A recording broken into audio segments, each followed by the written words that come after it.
Hello and welcome to Vyas IAS. I'm Rahis and I'm continuing the series on UPSC, EPFO, APFC, EO and AO 360 degree PYQ analysis.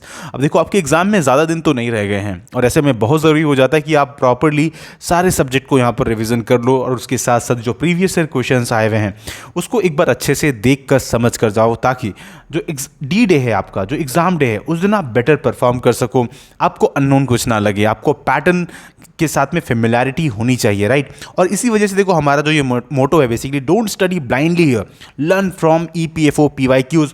और इसी मोटो के साथ में हमने already यहाँ पर हिस्ट्री वाले सेक्शन में एंशिएंट एंड मेडिवल को कंप्लीट कर लिया, हमने मॉडर्न के लिए कंप्लीट सेक्शन हम पूरा लेकर आए थे पीवाईक्यूज में, इंडियन पॉलिटी को हमने अच्छे से कवर किया है, eight the same time statistics and quant जैसे सब्जेक्ट्स को भी हमने ऑलरेडी कवर कर रखा है।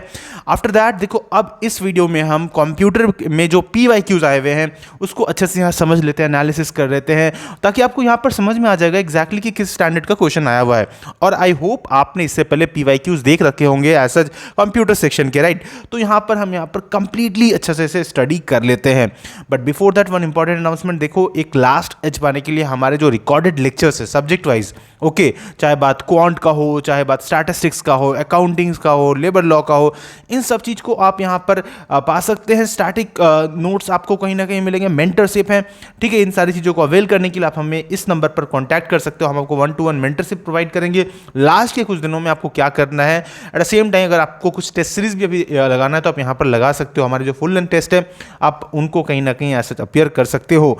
और इन सब चीज़ को अवेल करने के लिए इस नंबर पर आप कॉन्टैक्ट कीजिए या कमेंट सेक्शन पर अपनी जो डाउट है उसको यहाँ पर आप लिख सकते हैं, हम ओवरऑल आपको फीडबैक देंगे।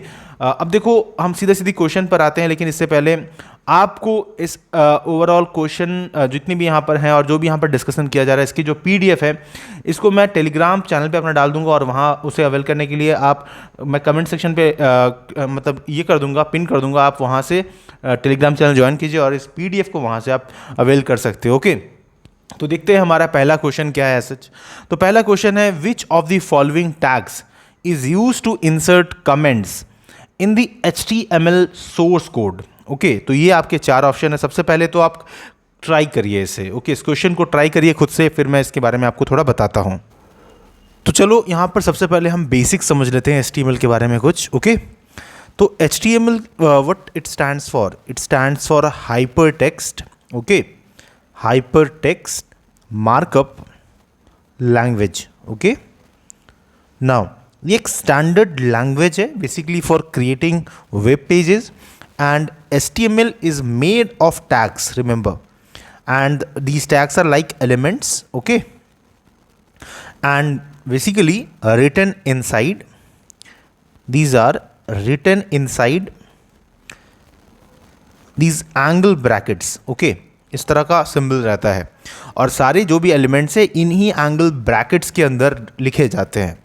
तो एक जो बेसिक स्ट्रक्चर होता है HTML डॉक्यूमेंट का, लेट्स से, तो वो कैसे बनता है, लाइक अगर हम एक डॉक टाइप फाइल बना रहे हैं तो हम कुछ इस तरीके से दे सकते हैं, ओके, डॉक टाइप HTML, इस तरीके से हम ओपन करेंगे एंगल ब्रैकेट को एंड देन HTML से स्टार्ट होता है इसका, okay, head, after that title देंगे, okay, my page for example, and then angle bracket को क्लोज करेंगे यहाँ पर हम लाइक दिस। आफ्टर दैट हम यहाँ पर जो हेड है उसे क्लोज करेंगे, हेड को क्लोज करेंगे, okay. After that if you want to add paragraph you can add here, okay. Similarly फिर हम सीधा सीधी बॉडी को यहाँ पर क्लोज कर लेंगे और लास्ट में HTML को एज सच यहाँ पर क्लोज करेंगे, रिमेंबर लाइक दिस। तो अगर हम बॉडी यहाँ पर बनाएंगे तो बॉडी को क्लोज करना, क्योंकि हमने बॉडी ऐड नहीं किया है, तो लाइक दिस। तो ये जो टाइटल वगैरह आपका यहाँ पर आएगा, अगर आपको लेट से पैराग्राफ ऐड करना है तो आप यहाँ पर बॉडी ओपन करो, बॉडी के अंदर इसको डाल दो। तो इस तरीके का एक नॉर्मल स्ट्रक्चर होता है। अगर आपने पहली बार इस तरीके से HTML को देखा है या आपने कभी अगर नहीं इस प्रोग्रामिंग को किया है तो नॉर्मली इस तरह का स्ट्रक्चर दिखता है। तो आप यहाँ पर देख सकते हो ये जो स्ट्रक्चर्स ये एंगल ब्रैकेट्स के अंदर ओपन होते हैं और क्लोज होते हैं, ओके। अब ये जो टैग्स यहाँ पर इस्तेमाल किया जा रहा है HTML में, ये दो तरह का होता है। ये जो टैग्स आपको यहाँ पर दिख रहा है ये दो तरह का होता है। कैसा होता है, पहला होता है एक पेयर टैग्स, ठीक है।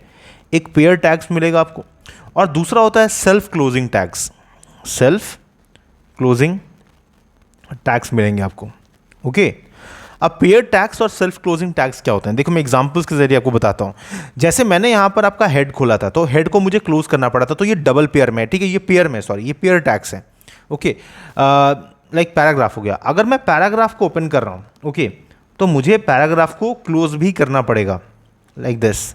ओके, लेकिन याद रखना कुछ सेल्फ क्लोजिंग लाइक टैग्स होते हैं, जैसे कि इमेज के लिए, अगर मुझे इमेज करना है तो इमेज के लिए मुझे क्लोज करने की जरूरत है, normally like this, I will add simply one tag here, तो काम हो जाएगा। ओके, तो कुछ इस तरीके से होता है। तो ये आपसे पूछा जा सकता है पेयर टैग्स और सेल्फ क्लोजिंग टैग्स यहाँ पर, ठीक है। After that they can also ask one question, okay, like very important question, कि क्या HTML केस सेंसिटिव होता है? Is HTML case sensitive? मतलब क्या मैं अपर केस में या आपका लोअर केस में लिख सकता हूँ इस पूरे प्रोग्रामिंग को यहाँ पर? तो ये आपका कहीं ना कहीं केस सेंसिटिव कहलाता है, कि क्या हमें सिर्फ अपर केस में ही लिखना है या क्या सिर्फ हमें लोअर केस में ही लिखना है। तो वो एक इंपॉर्टेंट चीज़ होता है। ओके, तो इस तरह के भी क्वेश्चंस यहाँ पर आ जाएंगे, स्टेटमेंट आ सकते हैं एग्जाम में कि HTML आर केस सेंसिटिव, तो ये गलत होगा। याद रखना आंसर क्या है कि HTML is not case sensitive, very important. Okay, अब नॉर्मल टाइप का यहाँ पर जो टैग्स है वो क्या पूछ रहे थे, कई बार यहाँ पर आपसे हेडिंग टैग पूछ सकते हैं, आपसे पैराग्राफ के बारे में पूछ सकते हैं, बोल्ड टैब्स के बारे में पूछ सकते हैं, राइट, इमेजेस के बारे में मैंने आपको बताया वो पूछ सकते हैं नॉर्मली। तो इस तरह का आपका कहीं ना कहीं यहाँ पर क्वेश्चंस आ सकता है। एक बेसिक यहाँ पर जो डाउट है मैंने वो क्लियर कर दिया। अब जो कमेंट टैग है ना, वो कैसा दिखता है? तो कमेंट टैग नॉर्मली कुछ इस तरीके से आपको ओपन होता है, like this.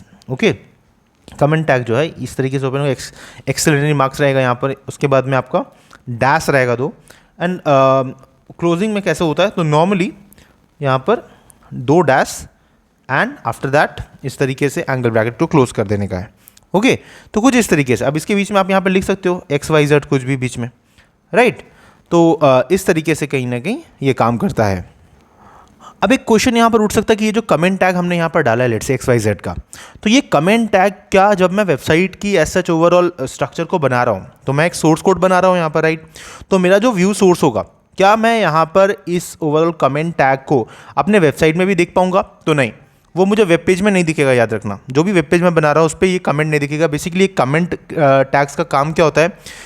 They are basically visible in view source, not on the web page, and comments helps developers to understand code basically and add notes. Okay, तो ये आपका बेसिक डिटेल है यहाँ पर जो आपको थोड़ा पता होना चाहिए। तो इसका आंसर जैसे कि आप देख सकते हो, आंसर क्या हो जाएगा यहाँ पर? बी हो जाएगा। ओके, इसका आंसर बी होगा यहाँ पर, वेरी इंपॉर्टेंट। तो ये आपको यहाँ पर पता होना चाहिए।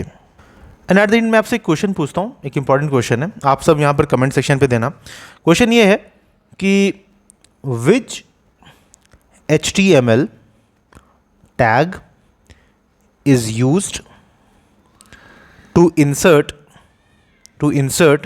a line break। पूछ सकते हैं इस तरह का क्वेश्चन एग्जाम में।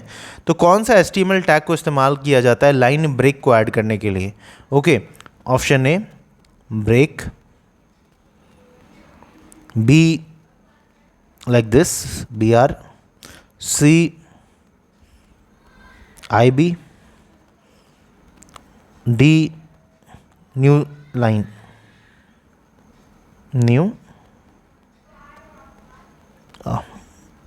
New line. ओके, तो आप मुझे बताना यहाँ पर इन 4 में से कौन सा ऑप्शन सही है।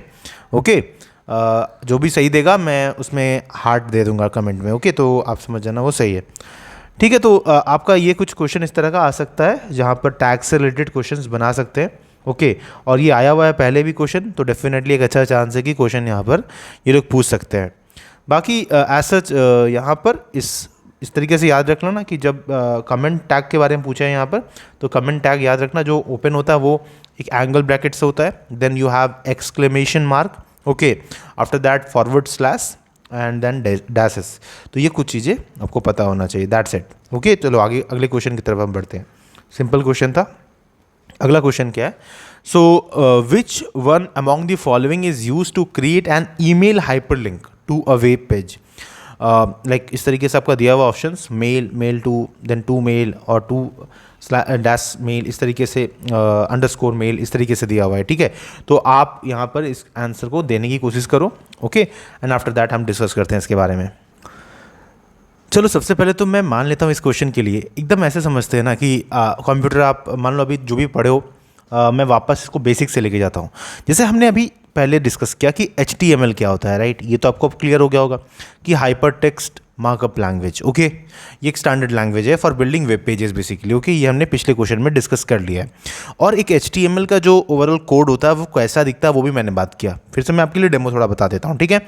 जैसे कि HTML के लिए अगर हम एक फाइल बना रहे हैं like this HTML, okay.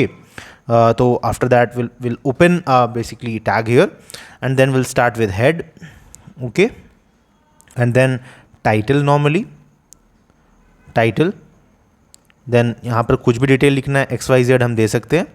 After that ये हमारा पेज का टाइटल बन गया, ओके। देन टाइटल वाले जो हमने जो यहाँ पर टैब ओपन किया उसको हम टैग को हमें क्लोज करना पड़ेगा, ओके। यहाँ पर टाइटल वाले टैग को हमने यहाँ पर क्लोज कर लिया कुछ इस तरीके से। Then will start with the heading और हेड, ओके। तो उस सॉरी हेड को हमने यहाँ पर क्लोज किया, ये हमारा हेडिंग वाला पार्ट हो गया। आफ्टर दैट हम बॉडी अगर हमें डालना है तो हम बॉडी वाला पार्ट को ओपन करेंगे, लाइक इस तरीके से टैग को ओपन करेंगे। अब उसके अंदर हम हेडिंग देना चाहते हैं, लेट से अगर हमारा, ओके। तो हेड के अंदर अब नीचे हमारा हेडिंग के लिए हम क्या स्टार्ट कर सकते हैं, लाइक H1, हेडिंग 1 हमारा क्या हो जाएगा, कुछ इस तरीके से हम दे सकते हैं hello, okay. And after that like this हम यहाँ पर इसको क्लोज करेंगे कुछ इस तरीके से H1 को, ओके, लाइक दिस H1, ये क्लोज हो गया। अब अगर पैराग्राफ देना चाहते हो तो फर्दर हम पैराग्राफ भी यहाँ पर दे सकते हैं। फिलहाल के लिए हम इसे क्लोज कर देते हैं, बॉडी को क्लोज कर देते हैं लाइक दिस, ओके। तो हमारा वेब पेज में ये ऐसा दिखेगा कुछ इस तरीके से रन करते हुए। यहाँ पर आपका एक पेज आएगा जहाँ पे इसका टाइटल रहेगा एंड ऑल दैट। यहाँ पर उसमें आपको हेडिंग दिखेगा लाइक हेलो करके, ओके। और अगर आप कुछ पैराग्राफ लिखे उसमें तो वो भी ऐसा आ जाएगा, राइट। तो ये एक बेसिक स्ट्रक्चर होता है HTML का कुछ इस तरीके से। एंड आई होप आपने कभी ना कभी इसके प्रैक्टिस किया होगा, जैसे कि हमने ऊपर अभी डिस्कस किया।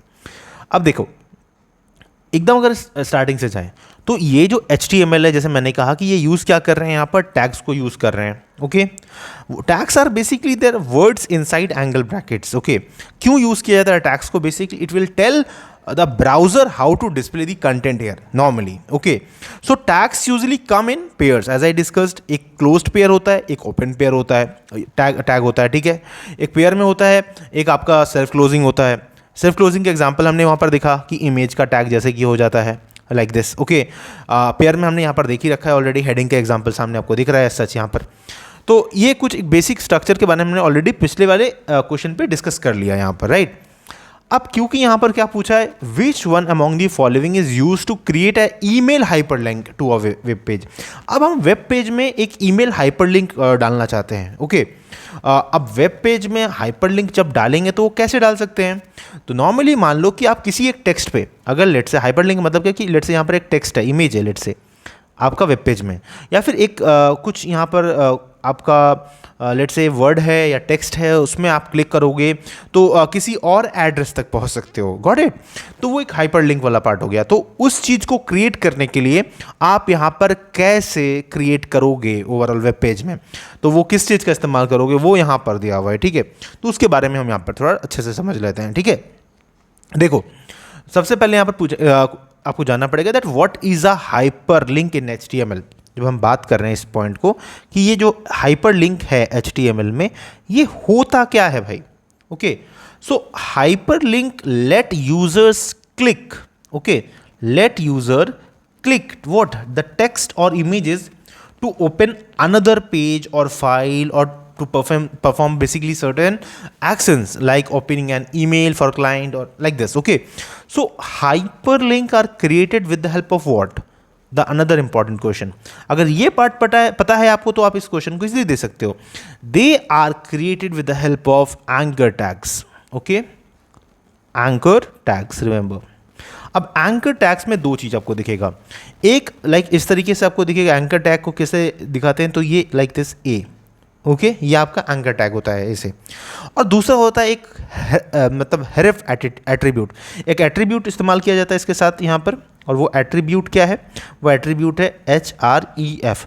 What does this HREF stands for, okay. तो ए के साथ जैसे यहाँ पर देंगे तो यहाँ पर H R E F add होगा, ओके, ये एट्रीब्यूट ऐड होता है। तो रेफ का मतलब होता है it stands for hyper text reference. ये क्या है, इसका मतलब क्या होता है, hyper text reference, remember, okay. अब ये क्या काम करता है hyper text reference, so it is like a point two the destination, okay. ये ऐसा आपको डेस्टिनेशन के बारे में बता रहा है, okay. It points to the destination of what, like जो भी यूआरएल है या जो प्रोटोकॉल यूज़ हुआ है यहाँ पर, तो उन सब चीज़ के बारे में, ओके। अब नाउ मैं बहुत ज़्यादा इसमें डिटेल में नहीं जाऊँगा because we have already covered these all things, okay, when we are covering the as such complete the foundation part of the computer section at Vyas IAS. तो आप अब क्योंकि ज़्यादा टाइम तो है नहीं, but still if you want to avail that computer part you can avail, आप contact कर सकते हो हमें। बट यहाँ पर याद रखना इन सारी चीज़ों के बारे में ये डिटेल जानना बहुत ज़रूरी हो जाता है, तभी आप इस क्वेश्चन को इजीली आंसर कर सकते हो। ये बेसिक्स आपको पता होना चाहिए था, ओके। तो यहाँ पर हमने ये चीज़ समझ लिया कि एज सच हाइपर लिंक करने के लिए हमें जो टैग इस्तेमाल किया जा रहा है वो एंकर टैग इस्तेमाल किया जा रहा है। अब next time they can ask you this part also. अभी यहाँ पर इन लोगों ने क्या कैसे क्रिएट हो रहा है, दे can ask you hyper link जब हम ऐड करेंगे तब वहाँ पर किस तरह का टैग का इस्तेमाल होता है, तब आपको पता होना चाहिए एंकर टैग और रेफ एट्रीब्यूट के बारे में, ठीक है। तो यहाँ पर काम आता है। Now another thing is that कि यहाँ पर हम जो इस्तेमाल कर रहे हैं वो क्या है, वो इस्तेमाल कर रहे हैं मेल टू का, वो इस्तेमाल कर रहे हैं क्या, mailto, mailto, remember like this one, mailto. अब हम जब एक बनाएंगे ओवरऑल मतलब जो कोडिंग करेंगे वहाँ पर लेट से, तो कैसे करेंगे, तो याद रखना इसको कैसे करते हैं। तो पूरा जो यूआरएल बनता है इसमें वो कैसे बनेगा, जो सिंटेक्स होगा यहाँ पर बेसिक्स कैसे होगा विथ एंकर टैग। तो लाइक दिस, एग्जाम्पल के तौर पे A, this is the anchor tag that are open, and that href attribute, this is the destination, okay, hypertext reference, and after that mail to what, mail to, okay, mail to for example कुछ भी mail हो सकता है @ करके, ठीक है, mail to dot someone @ example.com, okay. तो ये इस तरीके से फिर आपका क्लोज होगा anchor tab, and after that email us, and after that anchor tab will be close here, like this. तो इस तरीके से कहीं ना कहीं ये कुछ एग्जाम्पल बनता है। तो यहाँ पर इस्तेमाल किसका किया जा रहा है, ये मेल टू का किया जाता है, ठीक है। तो ये आपको थोड़ा पता होना चाहिए, okay. So when it will be click, this link will be click, this will open the default email app or whatever it is like Outlook, Apple Mail, Gmail, right, Mail etc. जो भी होगा वो वहाँ पर open हो जाएगा, okay. तो ये चीज़ ध्यान रखना, ओके। तो इसमें बेसिकली जब हम स्टेप बाय स्टेप अगर हम समझने की कोशिश करेंगे तो यहाँ पर क्या होगा, आपको रेफ इस तरीके से एट्रीब्यूट मतलब जो है ये ऐड करना पड़ता है, एंकर टैग वगैरह आपके बारे में आपको पता होना चाहिए, तभी इस क्वेश्चन को आप कहीं ना कहीं इजीली आंसर दे सकते हो। अब इसके अंदर बहुत सारी डिटेल्स हैं, उसको हम यहाँ पर डिस्कस फिलहाल नहीं करेंगे, बट आपको एक बेसिक आइडिया यहाँ पर होना चाहिए लाइक दिस, ओके। तो ये आपको थोड़ा पता होना चाहिए। चलो अब हम लोग यहाँ पर कुछ चीज़ों के बारे में पढ़ लेते हैं, कुछ जैसे क्वेश्चंस यहाँ पर और भी पूछा जा सकता है इन सारे टॉपिक से related, like which tag is used to create a number list, okay. यहाँ पर ऐसा क्वेश्चन पूछ सकते हैं कि कौन से HTML टैग को यूज़ करके हम नंबर लिस्ट बना सकते हैं, ओके, नंबर लिस्ट बना सकते हैं।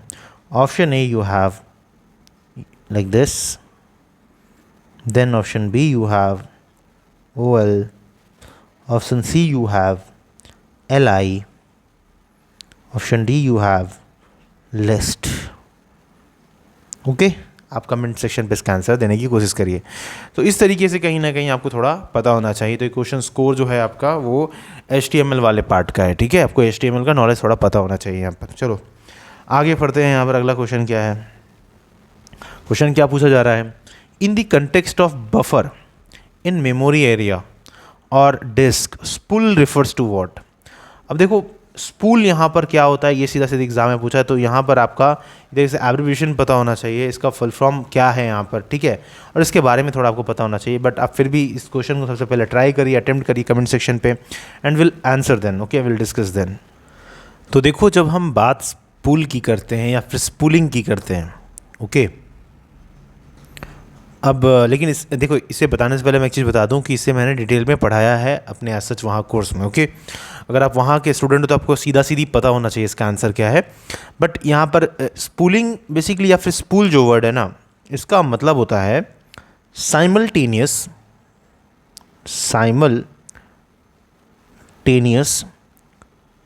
Peripheral operation online. ठीक है, तो simultaneous peripheral operation online. Simultaneous का मतलब भी आप समझ सकते हो कि इसका मतलब क्या होता है, कि something is happening at the same time. Okay, peripheral का मतलब क्या है, basically related with something called external device. ठीक है, external device. Now you can understand when I'm talking about external device in computer system, that means what? It can be printer, right? It can be a keyboard, it can be a mouse, it can be a disk plotter, like that. Okay, now they're asking about operations here. Operations means that the work which is being done that time, okay, by computer only. Okay, online means what? That is something which is connected on device. Okay, that is something which is connected on device here. Now spooling का as such मतलब क्या है, कि जब computer let's say यहाँ अपना computer है और अपना कंप्यूटर सेंड कर रहा है किसी डाटा को। ओके, जब कंप्यूटर सेंड कर रहा है डाटा को to CPU, okay let's say, या फिर सीपीयू जब वर्क कर रहा है यहाँ पर, ओके बाकी डिवाइस के साथ, ऐसे समझ लो। ठीक है, so computer sends data to buffer sometime. Okay, buffer है, बफर का मतलब क्या है, temporary storage. Okay, so when the computer sends data to buffer like temporary storage, so that CPU and the device which are connected, as I told you here, external devices, okay, they can work simultaneously without waiting for each other. Got it? कि जब ये एक साथ यहाँ पर काम कर पाते हैं बिना रुके, तो ये जो प्रोसेस हो पा रहा है, this is happening because of spool. क्यों? क्योंकि कुछ टास्क है जो बफर में कुछ सॉर्ट ऑफ टाइम के लिए रुकते हैं। तो spooling allows slow peripheral devices like printers to work in parallel with the CPU continues to work other task और working which is working in the other task basically. Okay, तो CPU wait नहीं करता है, तो data is stored in buffer that time and then send slowly to device, and at the same time उस वक्त में CPU कुछ और काम कर रहा होता है।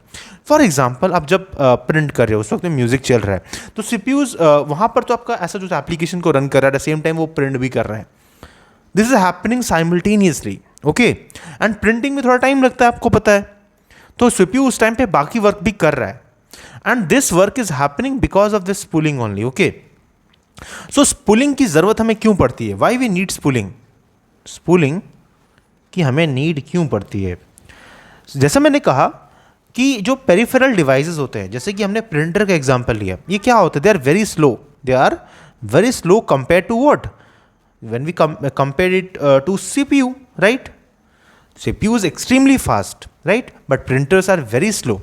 So without spooling, CPU would have to wait for printer, right? System becomes very slow and ऐसे में CPU का time waste हो रहा है, right? तो what happens spooling में कि CPU put printer's job in buffer and printer reads from buffer as its own मतलब own slow speed is there and CPU continues to work with other things actually that time. तो इस तरीके से कहीं ना कहीं काम हो रहा है, ठीक है? तो आपको ये पता होना चाहिए, थोड़ा जानकारी, दैट्स इट, राइट? तो ओवरऑल आपका जो डिवाइस है वो वर्क कर रहा है साइमल्टेनियसली, और बाकी कुछ ऐसे डिवाइसेस जो स्लो है सीपीयू के कंपैरिजन में, तो उस वक्त में स्पूलिंग का काम होता है. आप ऐसे समझ लो, ठीक है? So I hope you understood this part कि स्पूलिंग एज अ टर्म क्या है. ओके, तो ये आपको थोड़ा पता होना चाहिए दोस्तों.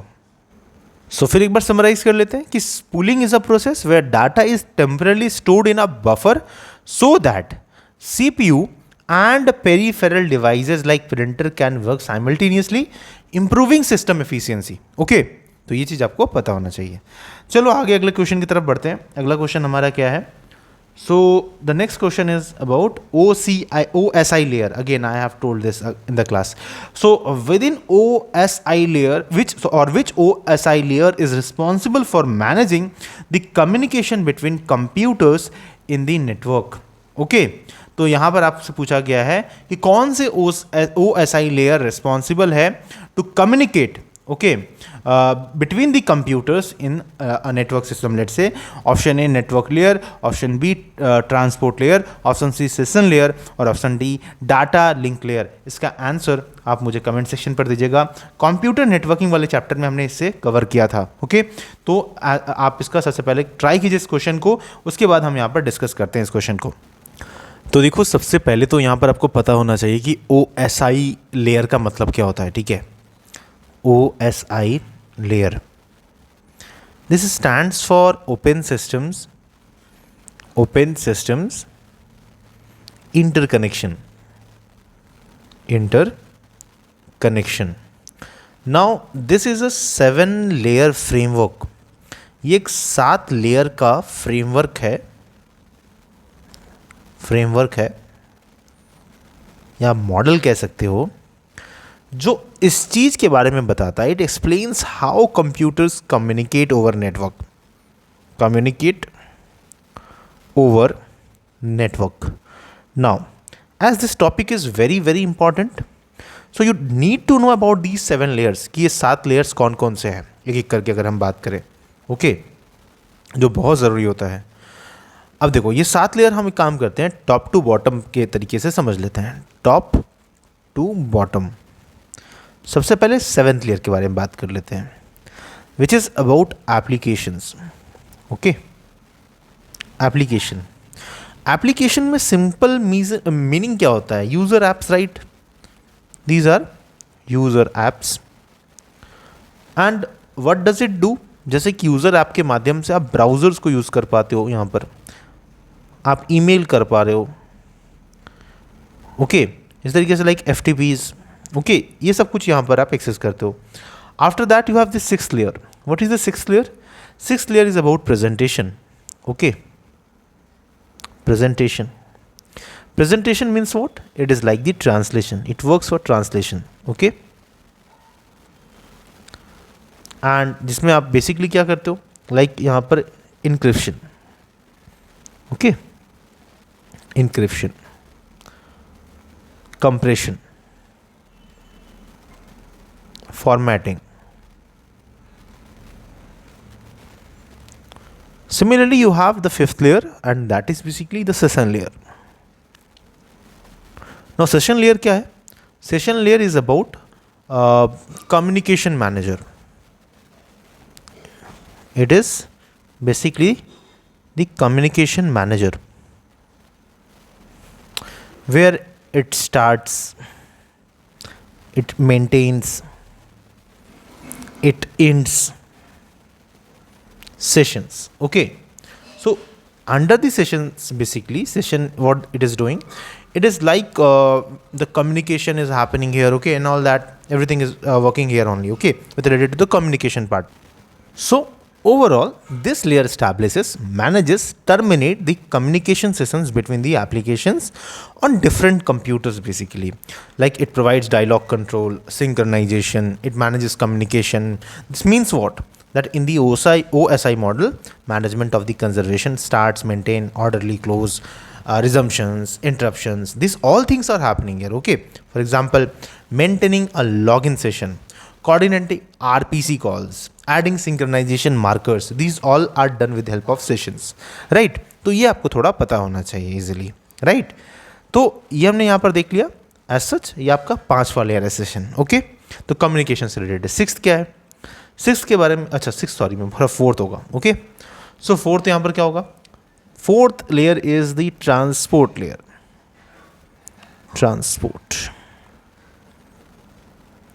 Transport layer, remember. Okay, transport layer के बारे में मतलब क्या है यहाँ पर हम कर रहे हैं? It is like the delivery manager. Okay, it is the delivery manager, like end-to-end delivery, like TCP, UDP, so what are this TCP और यूडीपी प्रोटोकॉल्स? अगर आपने पढ़ा होगा तो आपको ये चीज़ पता होगा, आप टीसीपी का फुल फॉर्म मुझे बताना, ठीक है? Then you have the third layer, and third layer is network. No network layer में क्या होता है? Route finder. It is also known as route finder. Route finder, remember. Route finder like IP addressing, simple IP addressing, routing. Similarly, second layer is the data link. Okay, remember. And इसे MAC layer भी कहते हैं. And MAC layer means what? इसमें frames आपको दिखेंगे, error detection होता है. And the first layer क्या है? Physical layer, right? First layer is the physical layer, that is basically the hardware layer. Got it? जिसमें केबल्स दिखेंगे आपको, electrical signals and all pulses, ये सब चीज़ कहीं ना कहीं आपको ओवरऑल दिखता है, राइट? Got it? तो इस तरीके से आपकी ये 7 लेयर्स होते हैं जो आपको पता होना चाहिए. और अगर आपको ये 7 लेयर पता है, that means you can easily यहाँ पर आप बता सकते हो कि इसमें से आंसर क्या होगा. क्या नेटवर्क लेयर होगा? नहीं भाई. ट्रांसपोर्ट लेयर है? नहीं. Session layer? जी हाँ. आंसर क्या होगा? C. Answer is C, session layer. Okay. और इन्हें याद रखना क्योंकि मुश्किल होता है, राइट? तो मैं एक काम कर रहा हूँ, मैं यहाँ पर आपके लिए एक निमोनिक्स बना दिया हूँ जिसे आप याद रख सकते हो. ये निमोनिक्स क्या है? ये निमोनिक्स है all people seem to need data processing, right? Universal statement जैसा आज के वक्त में ये हो गया है, because all people seems to need data processing. तो यहाँ पर all people, A stands for what? A stands for the application. P stands for what? Presentation. S stands for the session. T stands for the transportation. Then N stands for the networking. D stands for data linking and P stands for physical. इस तरीके से भी आप याद करके रख सकते हो दोस्तों के. तो चलो हम लोग अगले क्वेश्चन की तरफ बढ़ते हैं. अगला क्वेश्चन हमारा क्या है? तो यहाँ पर पूछा गया है again, which one of the following is not a security protocol? तो देखो, आपको यहाँ पर इस क्वेश्चन को अटेम्प्ट करने के लिए क्या पता होना चाहिए कि प्रोटोकॉल्स क्या होता है, उनके टाइप्स क्या होते हैं. ओके, ये पता होना चाहिए. तो क्या ऑप्शंस में दिया हुआ है? TLS, SSL, IPsec, MIME. तो इनमें से कौन सा आंसर है? आप मुझे सबसे पहले ट्राई करिए कमेंट सेक्शन पे देने का. देखो, आप सबको अटेम्प्ट करना है क्वेश्चन अटेम्प्ट नहीं करोगे, सिर्फ बैठकर सुनोगे तो कोई फ़ायदा नहीं है ना. आपको यहाँ पर अटेम्प्ट करोगे और मिस्टेक करोगे तो वो एग्ज़ाम में याद रहेगा. तो यही तो फ़ायदा है ना कि प्रैक्टिस अगर करोगे तभी उसका फ़ायदा मिलेगा. आप सिर्फ ये सोचोगे कि लेक्चर सुनकर हम सही आंसर्स देखकर या एक्सप्लेनेशंस देखकर चले जा रहे हैं, तो वैसे नहीं होता है. क्योंकि यहाँ पर what you need, we need inclusiveness. means what? We need participation here. The more you will participate in the process, the more you will learn basically. It's simple motto here, right? तो आप कोशिश करो सबसे पहले इसे comments में answer देने का, and then we'll discuss it. तो देखो, हमारा यहाँ पर फर्स्ट पार्ट क्या है? दैट प्रोटोकॉल्स को समझना है, ठीक है, कि प्रोटोकॉल्स क्या होता है. तो जिसको नहीं पता है मैं बता दूँ कि भाई किसी भी चीज़ के लिए रूल्स का ज़रूरत पड़ता है. Rules are very important, right? अगर रूल्स नहीं होगा तो क्या होगा? आप अपने मतलब कोई भी अपने हिसाब से काम करेगा, राइट? एक दूसरे को समझ नहीं पाएगा, राइट? तो ओवरऑल कम्युनिकेशंस में गैप्स आएंगे. तो rules are made for what? Disciplinary work, right? So similarly protocols भी क्या होते हैं ना? These are what? These are set of rules. These are set of rules, remember. And these set of rules that basically computer follows for what? To communicate with each other. So between two computers, okay, let's say this is C1 and C2, computer 1 and computer 2. Now as the communication is happening between the two computers, so there are certain rules, and under the guideline of these rules the computers are communicating, and these are known as protocols. I hope this is very much clear to you. Very simple, right? So a protocol is a set of rules that computer follow to communicate with each other. Just like people need languages like, for example, Hindi or English to talk or to communicate, computer needs protocol to communicate. So a protocol is what? A protocol defines how data will be sent. भाई data यहाँ कैसे जाएगा? How data will be received here? कैसे received होगा? How errors will be handled? क्योंकि अगर error हो रहा है तो उसे कैसे handle किया जाएगा? how the communication will start and how it will end, and in what format the data will flow. These all things will be मतलब will be understood through protocols only. Okay, तो ये आपको पता होना चाहिए. So basically, why are protocols needed? So for proper communication, so that data reaches safely, and at the same time, same rules for all devices is actually there, and this is what it makes a global standard. Okay, तो एक global standards computer communication में रहता है, and this happens because of these protocols only. तो अब हम थोड़ा देखते हैं कि यहाँ पर क्योंकि बात किया सिक्योरिटी प्रोटोकॉल्स, अब हो सकता है इस बार सिक्योरिटी प्रोटोकॉल्स नहीं देखिए कुछ और देते, इस बार आपको कम्युनिकेशन प्रोटोकॉल के बारे में पूछ ले, देयर आर चांसेस राइट. तो मैं काम करता हूँ, मैं इसके कैटेगरीज के बारे में आपको थोड़ा बता देता हूँ. ओके, तो टाइप्स ऑफ ओवरऑल प्रोटोकॉल्स क्या हो सकते हैं इसके बारे में थोड़ा देख लेते हैं. यहाँ पर देखो, एक तरफ होता है आपका कम्युनिकेशन प्रोटोकॉल. लेट्स से मैं यहाँ पर ऐसे बांध देता हूँ category 1, and which is basically the communication protocol. Communication protocol. Okay, अब मैं इनके बहुत ज़्यादा डिटेल में नहीं जाऊँगा, ठीक है, आपको क्योंकि लिमिटेशंस है यहाँ पर, तो बस मैं आपको बता देता हूँ ताकि आपको पता हो, नॉलेज हो उसके बारे में, ठीक है, एग्जाम में आए. तो जिसमें से एक एग्जाम्पल क्या हो जा रहा है, एक हो जाता है आपका TCP. TCP stands for what? Transmission control protocol. Remember, transmission control protocol. Okay, protocol. Now what are these? तो remember, these transmission control protocol are used in web browsing, in emails, in downloading, and it helps basically in connection, better connection orientation to make overall the system, the communication more oriented. It guarantees the delivery, they are more reliable. Okay, तो overall data अगर send हो रहा है, okay, let's say दो network के बीच में over the network, so then these communication protocols are used, and उसमें से एक example TCP है. Okay, transmission control protocol. Similarly you have UDP. Okay, remember UDP. UDP stands for user datagram protocol. User datagram protocol मैं short में लिखा हूँ, ठीक है. Again, they are very fast, but the problem is that as it is more fast, there is no guarantee. Okay, so ये ज़्यादातर use कहाँ पर होता है? लाइव स्ट्रीमिंग में, गेमिंग में, वीडियो कॉल्स में. ओके, तो ये ध्यान रखना. After that you have HTTP. अब ये तो आप सबने बचपन से ही देखा होगा भाई, कंप्यूटर हमने इस्तेमाल किया, हमने वेब ब्राउजिंग, हमने इंटरनेट इस्तेमाल किया है, तो वहाँ पर हमें HTTP दिखता था. HTTP का फुल फॉर्म में आ सकता है, ठीक है, तो ये याद रखना, हाइपर टेक्स्ट ट्रांसफ़र प्रोटोकॉल होता है इसका मतलब, hyper text transfer protocol. Okay, तो यहाँ पर क्या होता है कि आप याद रखना कि HTTP जब यूज़ करते हो तो जब सिर्फ HTTP है तो ये क्या सिक्योर है? तो no, it is not secure. Okay, and ये डिफ़ॉल्ट वेबसाइट्स वगैरह में कहीं ना कहीं यूज़ किया जाता है ज़्यादातर करके. They use to transfer web pages, right. Web pages के एड्रेस वगैरह पता करने में यहाँ पर बहुत रोल प्ले करता है HTTP, राइट. अगेन इसके साथ साथ इसके ऑल्टरनेटिव में आपको कई बार HTTPS दिखेगा. ओके, HTTPS मतलब क्या होता है? That this is where the overall web page which you are entering, okay, this is more secure, the website is more secure. Many times this happens basically where you do banking, where you do payments, right. तो यहाँ पर क्या model use हो रहा है? The HTTPS plus secure model. That means यहाँ पर आपको HTTP प्लस TLS सिस्टम दिखता है, which is nothing but the encrypted version. Okay, तो ये चीज़ पता होना चाहिए आपको. आफ्टर दैट यहाँ पर इसी तरीके से कुछ और कम्युनिकेशन प्रोटोकॉल्स हैं. इसमें आपको एग्जांपल SMTP का दिख जाएगा, मैं अब बस लिख दे रहा हूँ शॉर्ट में, आप बस समझ जाना, ठीक है.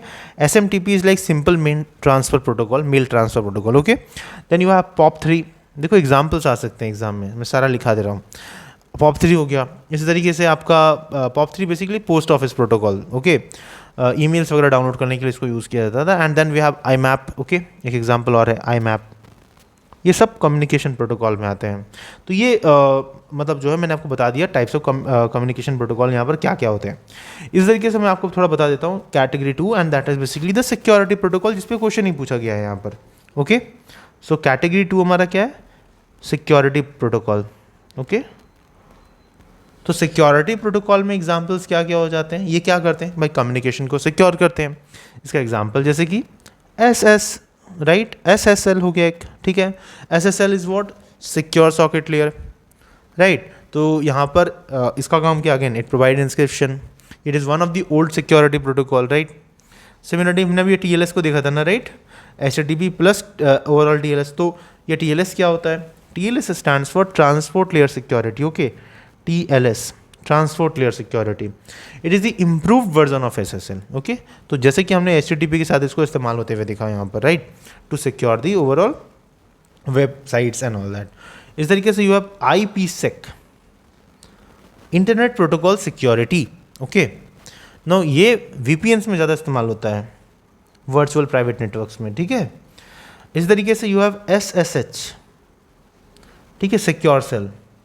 ये लॉगिन वगैरह जब आप करते हो ना किसी जगह पे, तब वहाँ पर यूज़ होता है, ठीक है। It is basically use by administrators and all that.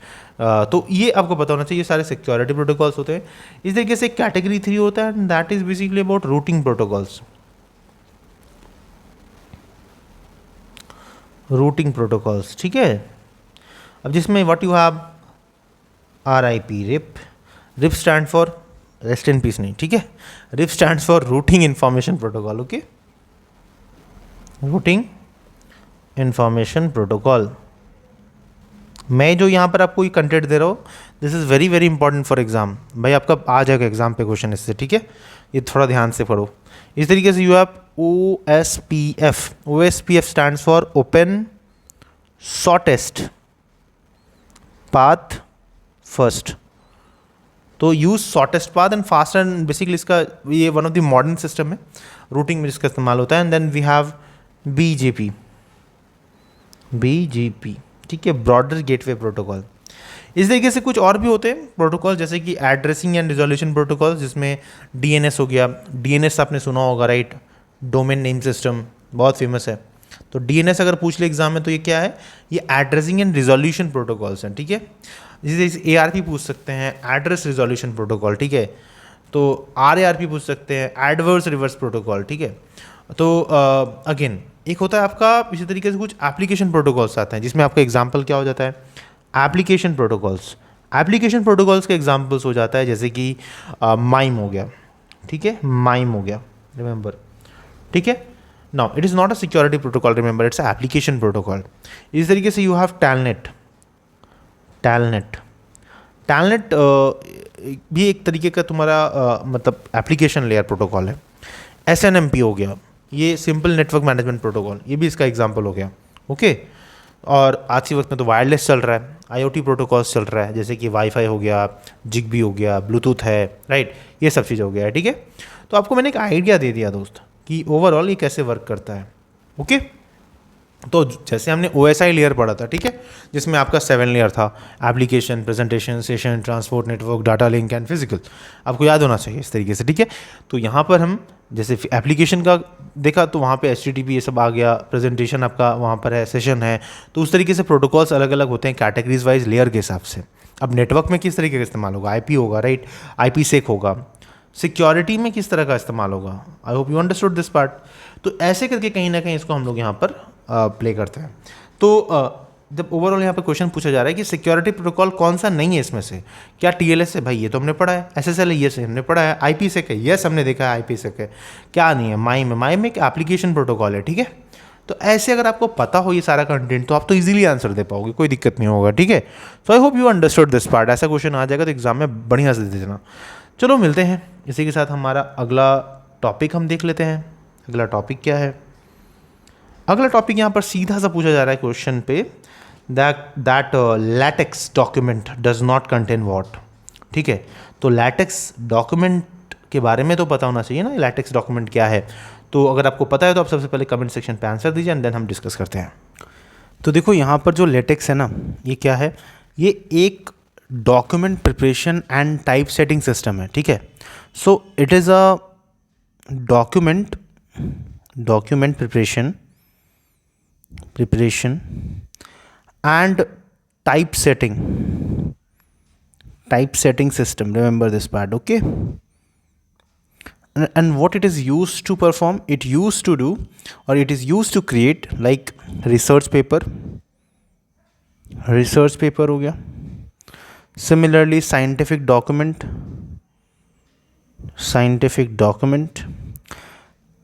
books, technical reports, okay, journals हो गया, रेज्यूमे हो गया, कॉन्फ्रेंस पेपर हो गया, okay. So latex what it is basically, so latex is not like MS Word, जिसकी MS Word में हम ये सब काम जनरली करते हैं. तो latex is not like MS Word. Instead of clicking buttons you write commands here basically. तो आप यहाँ पर कमांड्स के ज़रिए चीज़ों को करते हैं, ठीक है. So instead of clicking buttons, you write commands in plain text, and latex what it do? It automatically format a beautiful professional looking document. Okay, तो ये चीज़ ध्यान रखना. तो कमांड आप देते हो and then you get the document basically. Okay, so latex what it provides you? तो professional formatting, beautiful mathematical equations, automatic numbering, tables, figures, automatic references, bibliography, high quality type setting, ये सब कुछ आपको यहाँ पर मिलता है. So it is like what? So it is a standard for scientific writing, you can से it is the standard for scientific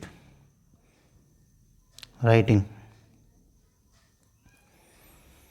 got it? So normally यहाँ पर कैसे काम होता है, हाउ लेटेक्स वर्क. ओके, तो नॉर्मली जब आप देखोगे लेटेक्स को, तो लेटेक्स में आप नॉर्मली कमांड देते हो, ठीक है. और वो कमांड कैसे दिया जाता है? बैक स्लैश देकर करते हो, ठीक है. फॉर एग्जाम्पल अगर लेट से आप टाइटल दे रहे हो तो like this back slash and then title my paper. Okay, similarly section add करना है तो slash section introduction. Okay, again slash text add करना है तो टेक्स्ट, और लेट से अगर टेक्स्ट को बोल्ड करना है तो text BF bold text. Okay, like this. इस तरीके से आप इसे कमांड देते रहोगे तो वो आपको परफॉर्म करके देगा. Got it? तो ये चीज़ आपको पता होना चाहिए.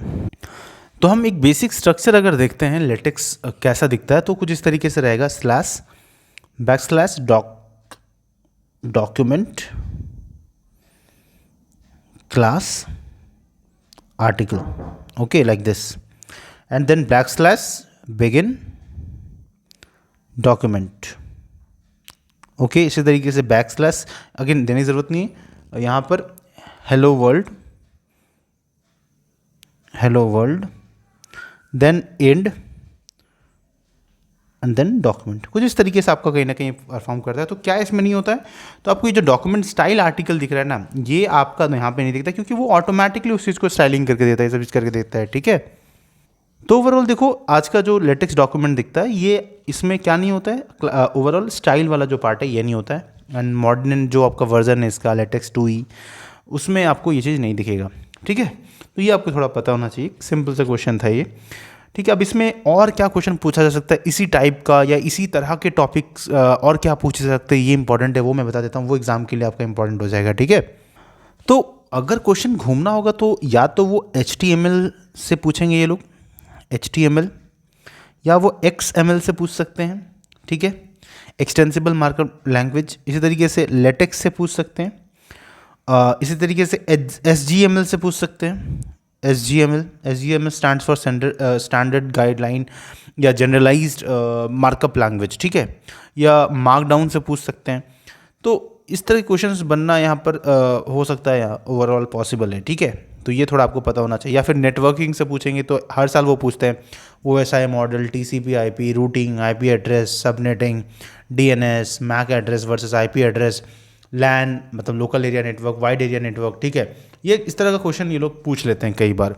तो आपको प्रिपेयर रहना है इन सारे टॉपिक्स से रिलेटेड. और अभी तक आपने नहीं प्रिपेयर किया है तो आपके पास अभी काफ़ी अलार्मिंग सिचुएशन. आप जाके थोड़ा देखो इन सारे टॉपिक्स को. अगर आपको मतलब रिवीजन करना, हमारे नोट्स चाहिए तो वो आपको मिल जाएंगे, ठीक है. आप हमें कांटेक्ट कर सकते हो उस चीज़ के लिए. चलो आगे बढ़ते हैं हम लोग. तो इसके बाद का आपका क्वेश्चन क्या है? The decimal equivalent of 0.1102. Okay, तो यहाँ पर डेसिमल इक्विवेलेंट पूछा है। ये कंप्यूटर अरिथमेटिक का क्वेश्चन है सिंपली।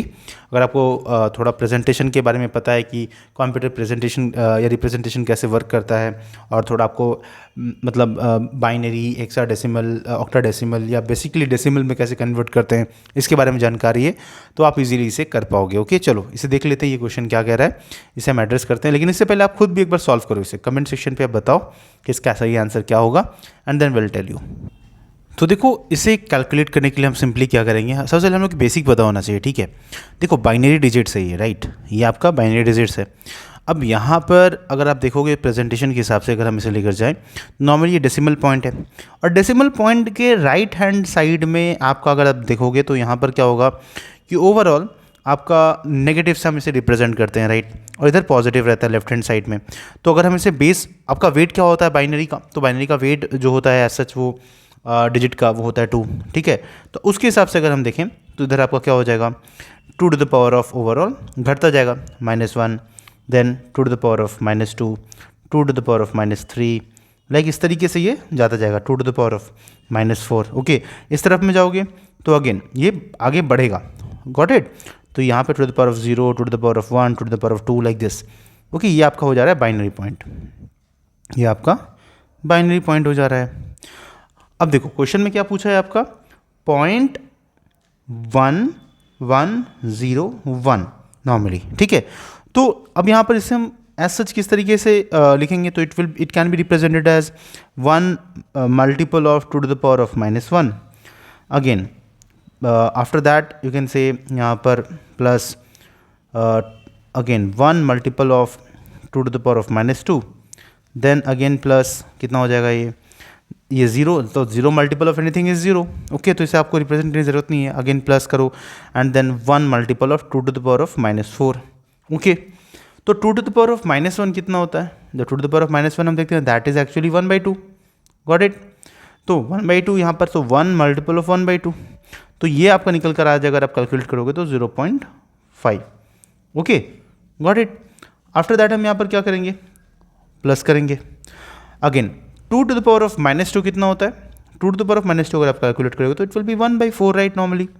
तो 1/4 है, तो ये आपका 1 मल्टीपल ऑफ 1/4 हो जाएगा, और इसे कैलकुलेट करोगे तो ये कितना निकल कर आएगा, that is 0.25, got it.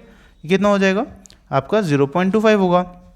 After that यहाँ से 0 तो हमने हटा दिया, देन क्या है plus 1 multiple of 2 to the power of -4, और 2 टू द पावर ऑफ -4 होता है 1/16।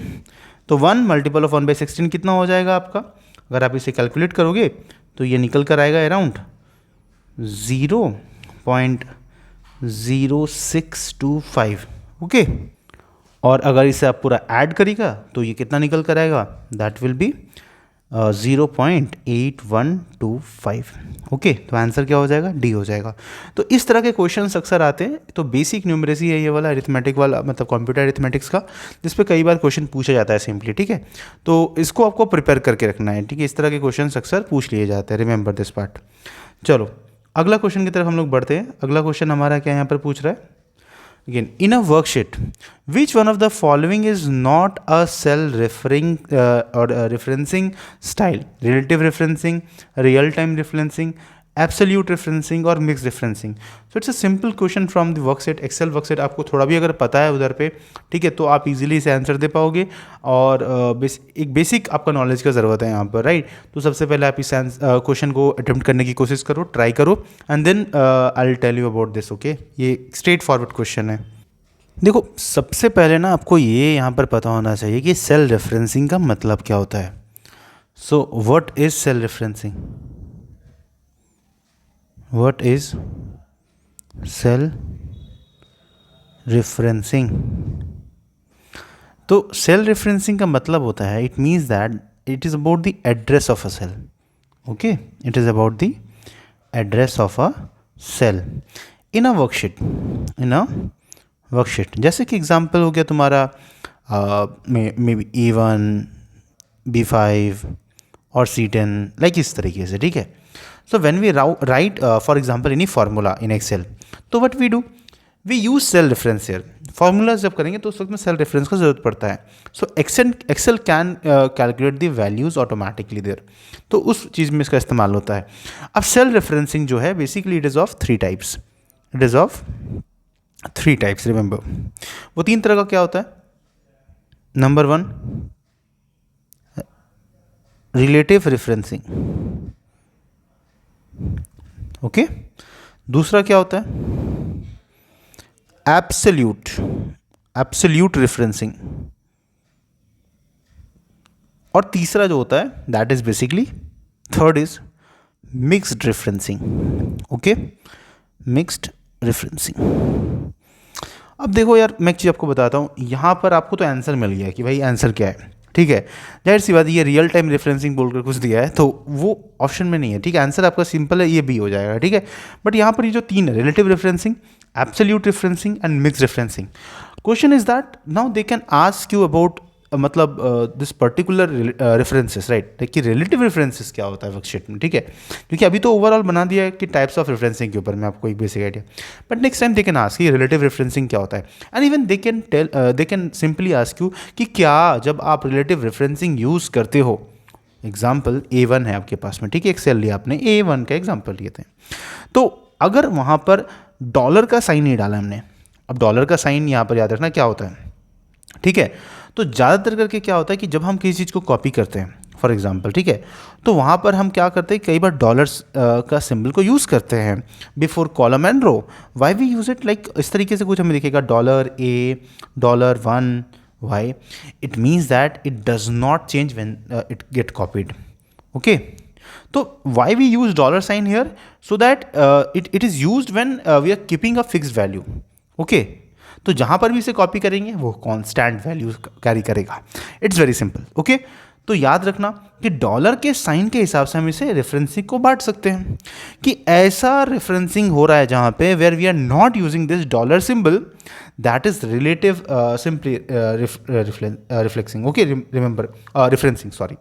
तो it is basically where there is no dollar sign, like normally we are calculating simple A1 plus B1 plus C1 like this, तो ये क्या हो जाएगा आपका, और A1 plus A2 plus B2, तो वहाँ पर नॉर्मली रेफरेंस आपका जो है वो रिलेटिवली यूज़ हो रहा है, एंड यहाँ पर किसी भी किस्म का आपका डॉलर का सिंबल नहीं है, तो it is basically the relative referencing, okay.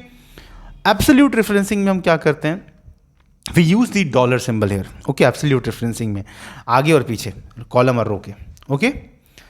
तो ये चीज़ याद रखना। मिक्स रेफरेंसिंग कहाँ पर है, जहाँ पर you have the both, right, मतलब एक तरफ आपके पास में ऐसे हैं जो नॉर्मली आपका सिंपल रिलेटिव रेफरेंसिंग भी होगा, एब्सोल्यूट रेफरेंसिंग में डॉलर भी होगा, ठीक है। तो कॉलम फिक्स रहेगा, रो चेंज नहीं होगा, या फिर रो फिक्स होगा, कॉलम चेंज नहीं होगा, कुछ इस तरीके का सिस्टम अगर वर्क कर रहा है तो वहाँ पर तुम्हारा मिक्स रेफरेंसिंग आ जाता है, ठीक है। तो ये चीज़ आपको कहीं ना कहीं पता होना चाहिए दोस्तों, ओके। तो इस तरह का क्वेश्चन अगर आता है अगली बार तो आप इजीली इसे टैकल कर पाओगे। तो एक सिंपल क्वेश्चन था, बहुत अच्छा क्वेश्चन था, आप यहाँ पर कहीं ना कहीं इसे देख सकते थे। चलो आगे बढ़ते हैं, अगला क्वेश्चन देखते हैं। अगला क्वेश्चन में क्या पूछा है, अगला क्वेश्चन पूछा है कि which one among the following is use to combine several object, modules and libraries to single executable program. Which one among the following is used to combine several object, modules and libraries to a single executable program? तो option A interpreter, option B compiler, option C linker, option D loader. आप इसका answer मुझे सबसे पहले comment section पर दीजिए and then will explain about it, okay. मैं इसको अच्छे से बताता हूँ फिर आपको।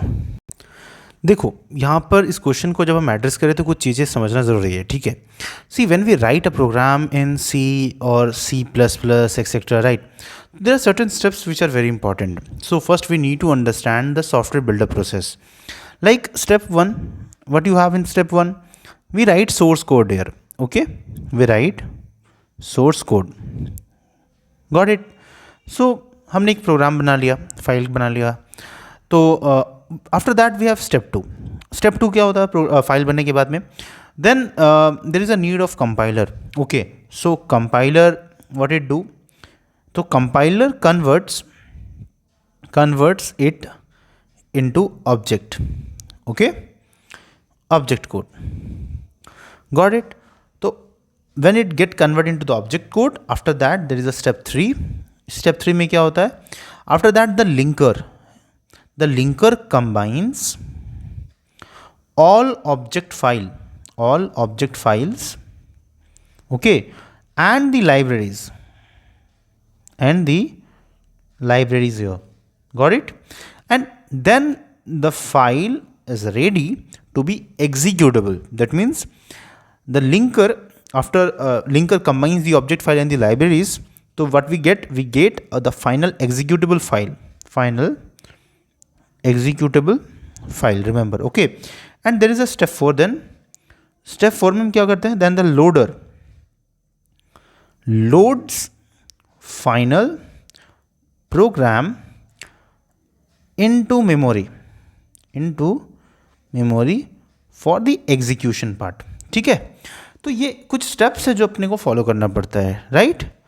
तो ओवरऑल यहाँ पर जब हम देखते हैं इन सारे ऑप्शंस को, जैसे हमने किन किन चीज़ों को यहाँ पर यूज़ किया, जैसे कि you have the source code, wait a second, you have the source code, you have the compiler, ठीक है, then you have the linker and then you have a loader, ठीक है। तो ये सारी चीज़ आपको यहाँ ऑप्शंस में दिखेंगी।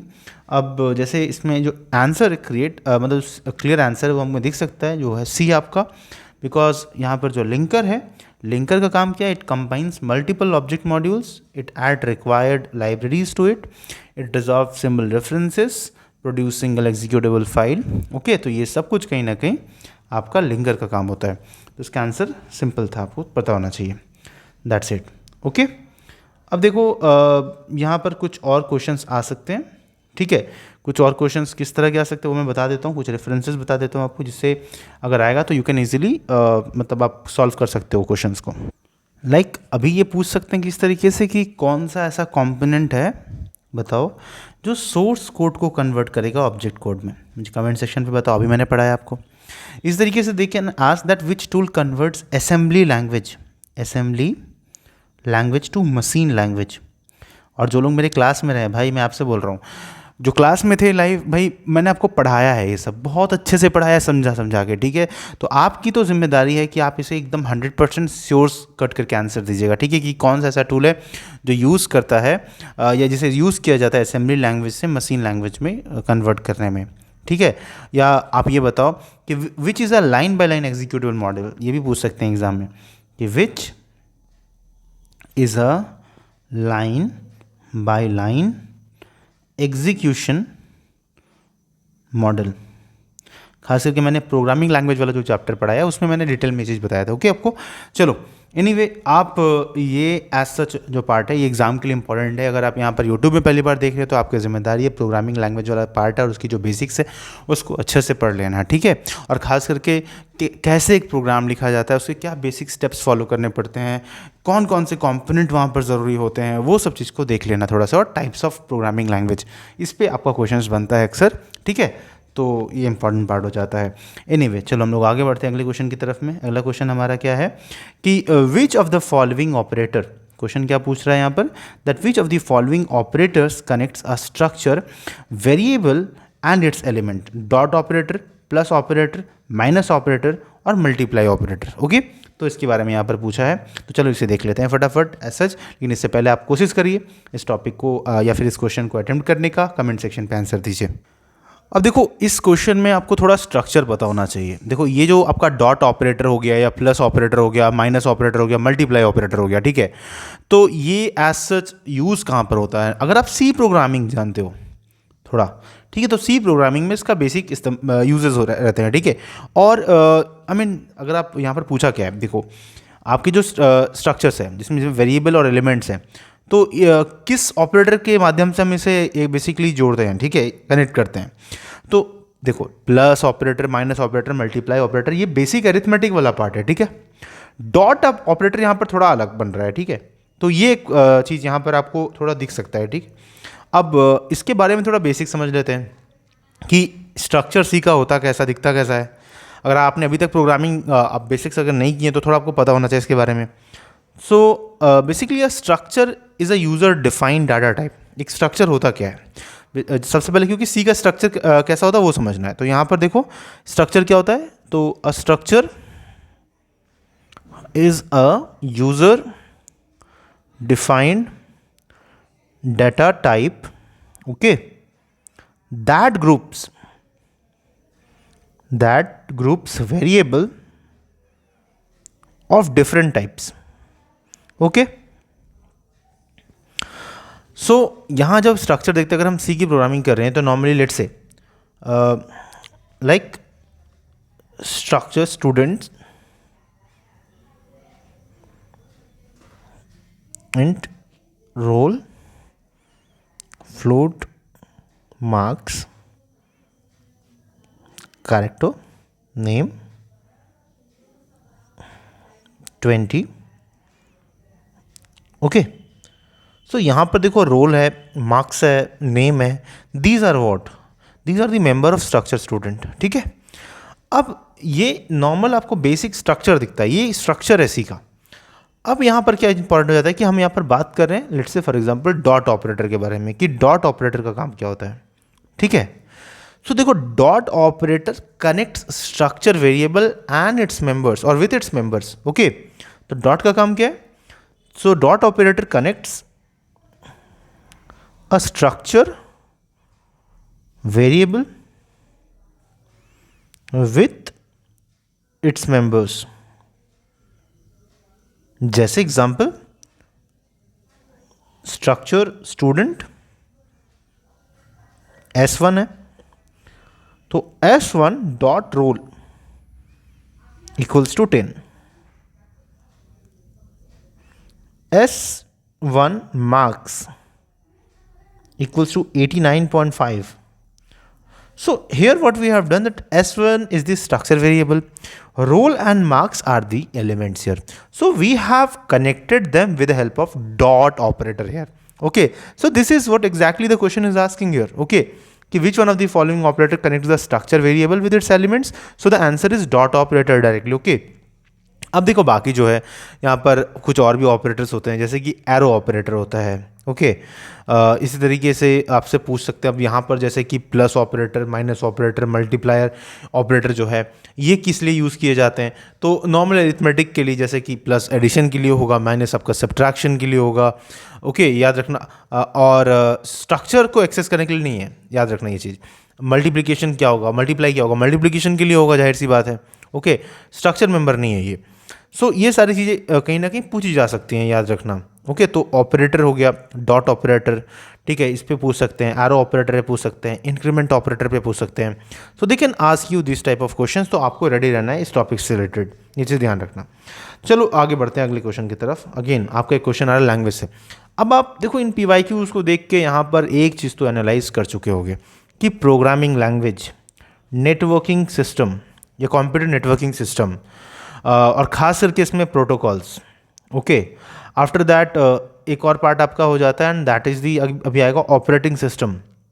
बेसिक जब हम बात करते हैं मेमोरी स्टोरेज के बारे में, ये कुछ चैप्टर से अगर आप इनको ध्यान दे दोगे ना तो ऐसे ही आपका मेजॉरिटी ऑफ द क्वेश्चंस आप कर पाओगे. ओके, अब क्वेश्चंस, अब लोग क्या करते हैं ना, कई बार आप मतलब पूरा सिलेबस अगर पढ़ रहे हो तो आप ऐसा समझ लो कि 30 to 40% ये लोग क्या करते हैं, कई सारे लोग कि कंप्यूटर पढ़ रहे हैं ना, तो कंप्यूटर में वो लोग हिस्ट्री में ही लगा देते हैं कि हिस्ट्री ऑफ कंप्यूटर क्या है, फर्स्ट जनरेशन कंप्यूटर क्या है, सेकंड जनरेशन. अब उसमें ही आपका इतना ज़्यादा डिटेल में इन डेप्थ घुस जाता है कि कई बार आपका बेसिक चीज़ कवर ही नहीं, जो ज़रूरी है एग्जाम के लिए वो कवर नहीं हो रहा है. तो आप ये सारे जो टॉपिक्स हैं ना उसको आप मिस आउट कर जाते हो ऐसे में. और अगर मिस आउट करोगे तो क्या होगा, फाइनली आपको रिजल्ट दिखेगा कि एक्चुअली क्वेश्चंस में तो कुछ और ही पूछा जा रहा है, एग्जाम में कुछ और ही आ रहा है और उसको आप अच्छे से कर ही नहीं पाओगे फिर, राइट. तो यहाँ पर क्या पूछा है, which of the following is not a top down language. देखो ये एक सिंपल सा क्वेश्चन, अगर बेसिक्स भी अपनी प्रोग्रामिंग का पढ़ा है तो इजीली आप दे पाओगे. तो आप सबसे पहले इस क्वेश्चन को अटेम्प्ट करो, आप ट्राई करो. ओके, आप ट्राई करो कमेंट सेक्शन पे and then I will explain it कि बहुत सिंपल सा क्वेश्चन है डायरेक्टली, ज़्यादा कुछ इसमें नहीं है. क्या ऐसा आपको पता होना चाहिए कि टॉप डाउन लैंग्वेज होता क्या है. ओके, तो देखो जब हम प्रोग्रामिंग लैंग्वेज को देखते हैं तो एक तरफ हमारे पास में टॉप डाउन, वेट, एक तरफ हमारे पास में टॉप डाउन अप्रोच होता है.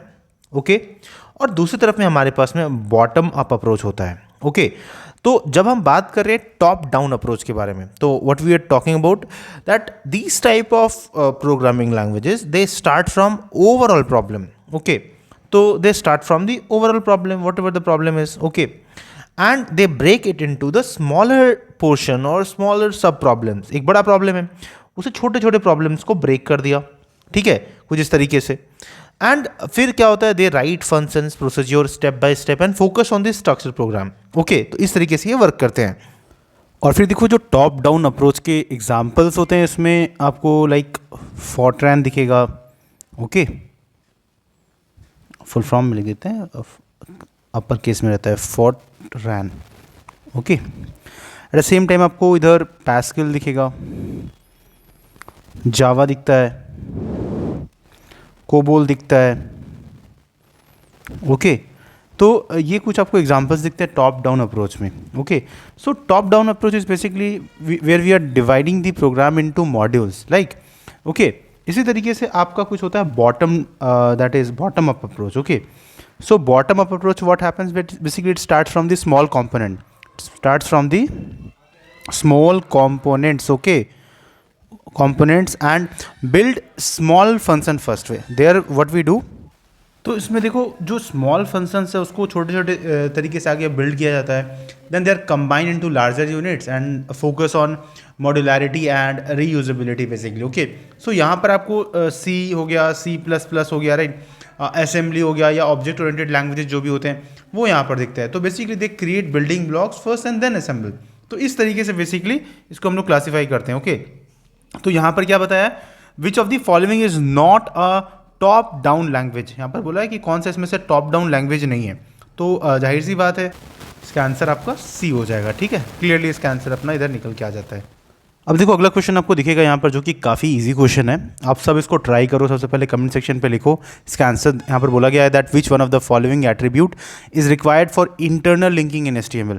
Option A name, option B align, option C body, option D link. ठीक है, अब अगर आप थोड़ा भी हल्का सा भी जानते हो यहाँ पर तो इजीली आप इसे बता सकते हो। और देखो मैंने इससे पहले आपको बताया है कि जब हम एट्रीब्यूट को देखते हैं तो नेम एट्रीब्यूट जो है ना, इसको कहीं ना कहीं हम यहाँ पर ऐसा इंटरलिंकिंग के लिए इस्तेमाल करते हैं ज़्यादा करके। एंड बेसिकली ये होता क्या है, सो यहाँ पर ऐसे समझो that the name attribute is use to create fragment identifier. ठीक है, फ्रैगमेंट आइडेंटिफायर और a bookmark within a page. Okay, and it is placed inside where? It is placed inside the anchor tab, anchor tag. Okay, मैंने बताया था ना ये symbol है ऐसा आपका। ओके, तो इसमें क्या होता है कि हम इंटरनल लिंक्स डालते हैं एंड कैसे करते हैं। तो फॉर एग्जांपल मैं एक सिंटेक्स लिख देता हूँ। मान लीजिए a name equals to section 1 jump to this section, close.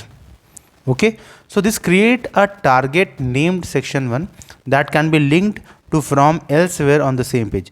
तो basically this is how this system work. Okay, तो बाकी यहाँ पर जो ऐसा अलाइन दिया हुआ है, आपका बॉडी टैग दिया हुआ है, लिंक दिया हुआ है, इसका कुछ और यूज़ है। जैसे कि ये एसच अलाइन जो है, this attribute is use to specify horizontal alignment specifically of the content. Okay, तो जैसे कि राइट लेफ्ट सेंटर इस तरीके से। ओके, अगला है आपका यहाँ पर बॉडी का। तो again this is a tag. Okay, not a attribute basically, तो ये एक टैग है। After that you have link, तो this is also a tag. Link भी एक टैग है which is use to basically link external resources like many time CSS। Okay, तो इसका इस्तेमाल किया जाता है यहाँ पर। तो एक बहुत अच्छा क्वेश्चन था। तो ये बेसिकली इस तरह क्वेश्चन, सिंपल क्वेश्चन कई बार आते हैं। तो HTML यहाँ पर देखो आपको एक चीज़ समझ में आ गया होगा कि HTML जो है काफ़ी इंपॉर्टेंट टॉपिक है, राइट। ओके, तो ओवरऑल देखो यहाँ तक हमने कई सारे PYQs को डिस्कस किया है। आफ्टर दैट एक और वीडियो यहाँ पर रहेगा जिसमें हम फर्दर बाकी जो PYQs उसको यहाँ पर डिस्कस कर लेंगे। ठीक है, तो 2 पार्ट में कर देते हैं इसको, अच्छा रहेगा। तो बेसिकली यहाँ पर क्या अब तक हमने ये चीज़ देखा है कि जो भी यहाँ पर टॉपिक्स रहे हैं ज़्यादातर वो HTML के रहे हैं, network protocols and all that उसके रहे हैं, और खास करके जो ओवरऑल नेटवर्क कम्युनिकेशन वाला चैप्टर है उससे रहा है। ठीक है, एंड खास करके यहाँ पर इंपॉर्टेंट चीज़ ये भी है कि आपको प्रोग्रामिंग लैंग्वेज को अच्छे से पढ़ना है, राइट। बहुत इंपॉर्टेंट हो जाता है ऐसा, इसलिए। तो चलो मिलते हैं हम लोग अगले लेक्चर में। इसी का ही पार्ट 2 आपका रहेगा, वो कंप्यूटर से रिलेटेड रहेगा। तो थैंक यू सो मच। और अभी तक आपने इस चैनल को सब्सक्राइब नहीं है तो कर लीजिए, इस तरीके के साथ शेयर कर लीजिएगा बाकी लोगों के साथ में ना। इसके साथ अगर आपको उसका PDF चाहिए तो आप टेलीग्राम ग्रुप ज्वाइन कर सकते हो। उसका लिंक मैं कमेंट सेक्शन में पिन कर दूँगा। ओके, किसी भी किस्म के डाउट के लिए आप मुझसे कांटेक्ट भी कर सकते हैं वहाँ पर टेलीग्राम में, डायरेक्टली आप मुझसे कांटेक्ट कर सकते हैं, नो प्रॉब्लम विद दैट। तो मिलते हैं अगले लेक्चर में। Thank you so much.